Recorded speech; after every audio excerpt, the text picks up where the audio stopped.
বিজেপিকে তো নোটিশ পাঠায় না, ডাকাতের ডাকাত ওরা, সবচেয়ে বড় ক্রিমিনাল, মানি পাওয়ার, মাসেল পাওয়ার,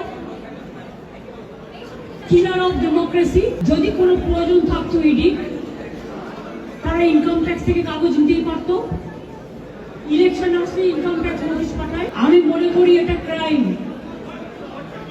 একটা পার্টি অফিসে, এটা প্রাইভেট অর্গানাইজেশন নয়। আপনারা সবাই জানেন আইপ্যাক আমাদের অল ইন্ডিয়া তৃণমূল কংগ্রেসের,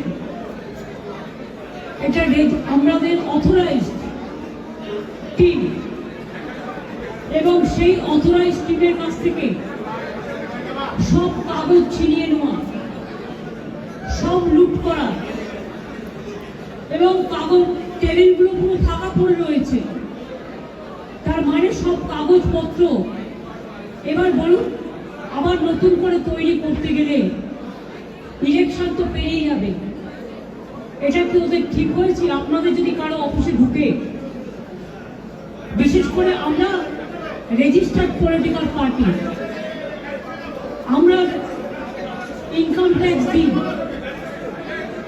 আমাদের ইলেক্টেড মেম্বার্স আছে, আমাদের অডিট হয়।